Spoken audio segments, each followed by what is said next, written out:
Ministère de la vérité restauratrice Mivresse avec Dr Gaoudé, tu connaîtras la vérité et la vérité t'affranchira.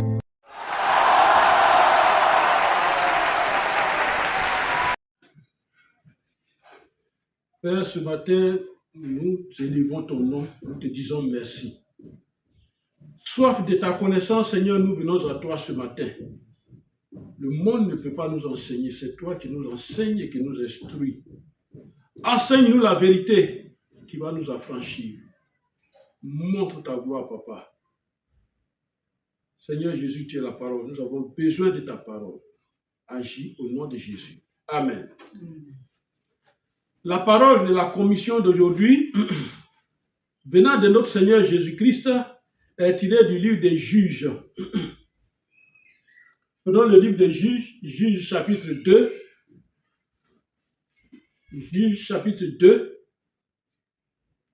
versets 11 à 14.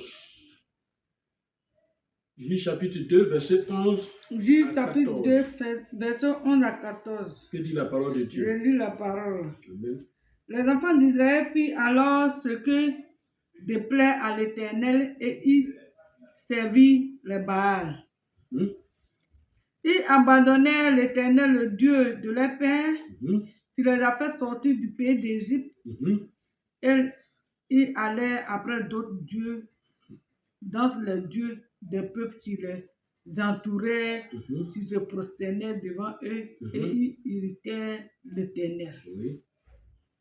Verset Ils 13. abandonnèrent l'Éternel Ils abandonnaient l'Éternel, et ils servirent Baal ils servirent et Baal les attendaient. et les Astartés. Alors, La colère de l'Éternel s'enflamma contre Israël. contre Israël, Il les livra entre les mains de pillards qui les pillèrent et les vendit entre les mains de leurs ennemis d'alentour. Ils ne purent plus résister à leurs ennemis. parole de l'Éternel. Amen. Amen. Amen. Donc voici ce que le Seigneur nous donne aujourd'hui comme parole. C'est un peu compliqué, mais on va comprendre. C'est un texte qui nous montre quelque chose d'important pour notre chemin de chrétien, notre chemin de vie de chrétien. Quand Dieu a fait sortir son peuple d'Israël de l'Égypte, c'est comme toi et moi, on n'était pas chrétiens. Donc on était dans un autre monde, croyant que ce monde-là était intéressant, important pour nous. Et Dieu a fait sortir son peuple Israël de l'Égypte, qui était comme des esclaves en Égypte. Il les a fait sortir de là. Mais en les faisant sortir de là, il leur a donné des instructions. Il leur a dit, faites attention, là où vous allez croiser des coutumes et des traditions qui ne sont pas de moi. Alors faites attention. Et ce texte dit, ils ont abandonné le Dieu qui les a délivrés des Égyptiens. C'est-à-dire, ils ont abandonné le Dieu qui les a fait sortir de leur coin où ils étaient en prison comme esclaves. Ils étaient esclaves. Ils travaillaient sans être payés. On les chicotait, c'est ça qui était leur salaire du travail qu'ils faisaient. Donc ce Dieu-là, qui les a fait sortir de là, il les a abandonnés. Amen. Amen. C'est la vie du chrétien. Tu es retiré du monde, le monde qui n'est pas bien. Et Dieu t'a envoyé à la lumière des vivants. Et dans la lumière des vivants, qu'est-ce que tu fais parmi nous, d'autres, les chrétiens, qu'est-ce qu'on fait? Il y en a qui abandonnent le Dieu qui t'a fait sortir de la maison de la servitude. Amen. Et puis, le texte dit, ils suivaient un autre Dieu appelé Baal. Ils suivaient donc deux dieux, Baal et Astarté. Voilà ce que eux, ils ont choisi de suivre. Alors qu'il y a quelqu'un qui les a délivrés. Oh, parole d'Éternel. Amen. Amen. Quelqu'un les a délivrés. Et ce quelqu'un qui les a délivrés, non, ils ont arrêté de le suivre. Et ils suivent encore des dieux qui s'appellent Baal et des dieux qui s'appellent Astarté. Alors le Seigneur, comme tout bon père de famille, le Seigneur va prendre une décision contre ses enfants Israël. Il va prendre cette décision. Quelle est cette décision? C'est ce que nous allons voir aujourd'hui. Amen. Amen. Voilà, c'est ce que nous allons voir. Mais dans cette décision-là, il y a un élément clé qui n'est même pas écrit dedans, mais qui ressort. Ce n'est pas écrit dedans. Mais en profondeur, ça ressort. Et c'est cet élément-là que nous, le Seigneur Jésus, notre Seigneur, va traiter pour que toi, tu découvres dans ta vie de chrétien, il y a quelque chose qui te manquait aussi. Amen. Amen. Donc, vois l'image. Tu es là où tu étais, tu n'étais pas chrétien. Nous tous, on est passé par là. Pas chrétien du tout. Moi, j'ai fréquenté les féticheurs, charlatans, tout. Ma protection. Quand on me parle de Dieu, souvent, quand je regardais les chrétiens à la Bible, je dis, mais ceux-là, un seul livre, là, ils n'ont même pas pu finir de lire encore. C'est comme ça, moi, je les jugeais. Un seul livre. Il dit, un seul livre. Et je disais, dans mon cœur, quand je les vois, je dis, mais ça, là, moi, je prends ce livre-là, en 2 jours, j'ai fini. En 2 jours. Et puis, effectivement, quand on m'a converti, comme j'étais chrétien, comme je voulais être chrétien, je suis curieux de nature, j'ai commencé à lire la Bible jusqu'à la terminer. Mais on ne termine pas la lecture de la Bible. Amen. Amen. Voilà, on ne finit pas. Amen. Amen. Voilà. Donc, le thème d'aujourd'hui, si on reprend Juge 2, verset 14, qu'est-ce que le Seigneur dit? Juge 2, verset 14. La parole de Dieu dit, la colère de l'Éternel s'enflamma contre Israël. C'est-à-dire, Dieu est fâché contre Israël, son peuple. La colère de l'Éternel s'enflamma contre son peuple, Israël. Il les livra entre les mains des pillards qui les pillèrent. Donc, comme il est fâché, il dit, bon, c'est ce que vous aimez, non? Les gens qui vont vous piller, vont vous prendre vos choses sous vos yeux comme ça, ils vont vous frapper, ils vont vous arracher les téléphones, ils vont vous arracher les maisons, ils vont vous arracher vos champs, ils vont vous arracher tout.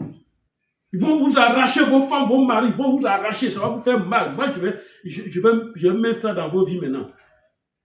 Et un commerce est créé, il est vendu entre les mains de leurs ennemis d'alentour. Non seulement dans le coin où ils étaient, mais autour d'eux encore, les villages qui sont autour, il a tout fait pour, Dieu a instauré qu'on les vende encore. Et ils ne purent plus résister à leurs ennemis. Alors comme ça, ils n'avaient plus de force pour résister à leurs ennemis. Amen. Alors qu'est-ce que le Seigneur veut nous dire aujourd'hui? Le thème d'aujourd'hui de ce message, c'est qui détient ta vie? Qui détient ta vie? Qui détient ta vie et puis tu étais dans un autre monde. Et Dieu a vu tes problèmes. Israël était en Égypte. Le peuple d'Israël était en Égypte, les Hébreux. Et Dieu, il n'avait pas d'église. Il n'avait pas un lieu de celui de prière. Ils étaient esclaves en Égypte. Et Dieu a entendu leurs cris. Il a vu leurs souffrances. Et il a créé une situation pour les délivrer de l'Égypte en utilisant Moïse et puis les envoyer à la terre promise. Mais malgré tout ça, ils n'ont pas vu et ils sont partis se confier à un autre Dieu, à deux types de dieux, Baal et Astarté. Et dans ce texte, Dieu a pris une décision. Il y a des choses qui nous arrivent comme si nous appartenons à quelqu'un quand tu regardes ta vie. Des choses t'arrivent comme si tu appartiens à quelqu'un. C'est-à-dire comme si toi-même tu es crédit de quelqu'un. Et ça t'arrive. Ça m'arrive, ça nous arrive. Comme si notre existence est pour quelqu'un d'autre. Pourtant, sur la terre des hommes, papa a mis au monde, maman a mis au monde, mais tu n'appartiens pas à ces personnes-là. Tu appartiens à Dieu. Est-ce que si tu es sur les pieds de ta maman, Dieu va dire comme il est sur les pieds de sa maman, je ne vais pas l'enlever, je ne vais pas enlever sa vie. Il va faire. Et lui, c'est à lui, nous appartenons. Amen. Mais comment ça se fait que, comme si notre devenir est à quelqu'un d'autre, c'est-à-dire, ce qu'on va devenir là, ça y est, dans la main de quelqu'un d'autre, tu vas pleurer pour tes études, pour ta réussite. Maman va pleurer pour tes études, ta réussite. Papa va pleurer pour tes études, ta réussite. Mais ça ne change pas. Pourquoi? Pourquoi ça y est dans les mains des autres? Alors que Normalement, logiquement, tu devais être premier en classe. Mais c'est toi qui deviens dernier. Est-ce que Dieu t'a mis en classe pour être dernier? Amen. Dieu ne nous a pas mis sur la terre pour échouer. Non. Et comme je vous dis toujours, si nous les hommes, nous sommes aussi intelligents, pour réussir ce genre de choses, ce n'est pas Dieu qui ne peut pas réussir. Amen. Moi, je suis l'exemple. J'ai voyagé hors de la Côte d'Ivoire, partout. Mais je n'ai pas d'effort à faire. C'est la société qui m'envoie là, qui me gâte. On choisit la plus jolie, le plus beau hôtel, la jolie chambre. Comment je vais me déplacer? Comment je vais manger? Et pendant que je suis là-bas, on peut m'appeler même pour demander ça va là-bas. Voilà. Mais comment Dieu qui t'envoie sur la terre, il va t'abandonner au point d'être dans la main de quelqu'un d'autre? Pourquoi? Pourquoi ce qui doit nous revenir maintenant, ce qui doit nous revenir normalement devient difficile? Toi qui me suis. Pourquoi ça devient difficile, ce qui doit te revenir normalement? Est-ce que tu as besoin de faire des jeûnes, des prières, des jeûnes secs pour avoir une maison à toi? Dieu ne peut pas t'envoyer des cieux jusqu'à sur la terre et puis dire tu as dormi sur la route. Pourquoi? Il n'y a pas de loi. Alors la question qu'on se pose aujourd'hui c'est où sont nos bonheurs? Où est ton bonheur? Je te rappelle que le thème c'est qui détient ta vie? Amen. Toi qui suis cette vidéo, pose-toi la question. Où est mon bonheur? C'est normal que tu aies un bonheur, mais où il est? C'est à cela on vous dupe, c'est à cela on vous trompe dans les églises. Ce qui t'appartient normalement, tu vas aller acheter à l'église, c'est faux. Ça t'appartient normalement, je te le dis, c'est la vérité. Amen. Amen.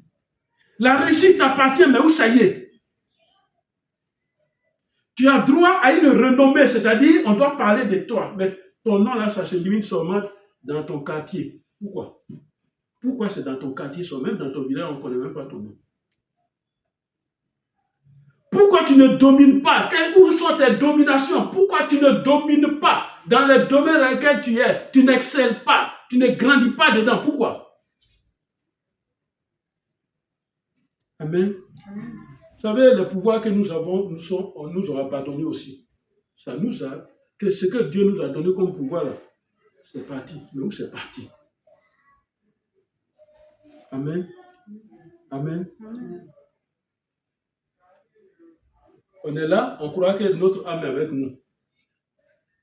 On croit que l'âme là, notre âme là, tu crois que ton âme là est avec toi. Et toi, tu penses que ton âme est avec toi. Mais ceux qui sont dans le monde des ténèbres, qui se promènent, qui voient, quand ils te voient, ils savent que lui là, c'est un papier simple qui se promène. Il n'y a rien dedans. Ils connaissent. Et c'est pourquoi il est important d'envoyer sa vie quelque part. Où? En Jésus-Christ. Amen. Amen. Amen. Parce qu'il n'y a que là, il y a la sécurité. Jésus l'a dit, et j'aime cette phrase-là. Il dit, qui peut me ravir mes brebis de mes mains? C'est-à-dire, qui peut partir de ma main pour arracher ça, là, ce que j'ai attrapé là? Qui peut faire ça? En disant cela, parce que Jésus sait que nous sommes dans un monde où tu es là en train de marcher, on peut prendre ton âme. En train de marcher, on prend ton intelligence. En train de marcher, on prend ta gloire. Parce que tout homme qui passe, quand tu le vois, quand Dieu t'ouvre les yeux, il y a des choses qui surprennent dans la vie. Il y en a quand tu le vois, il transporte pour son cercueil. Il y en a quand tu le vois, c'est un serpent. Elle a attaché au foulard, on a vu le serpent là comme ça. Tu vois ça. Toi-même, ça t'effraie, et puis tu baisses la tête. Et là, il marche même, c'est un homme que tu vois, mais la tête là, c'est un bœuf. Est-ce que c'est comme ça que Dieu nous a créés? Qui détient ta vie? Voici là où un certain nombre de questions que nous sommes posées ont besoin de réponses. Ces questions ont besoin de réponses. Alors, suis-moi très bien pour comprendre les réponses à ces questions.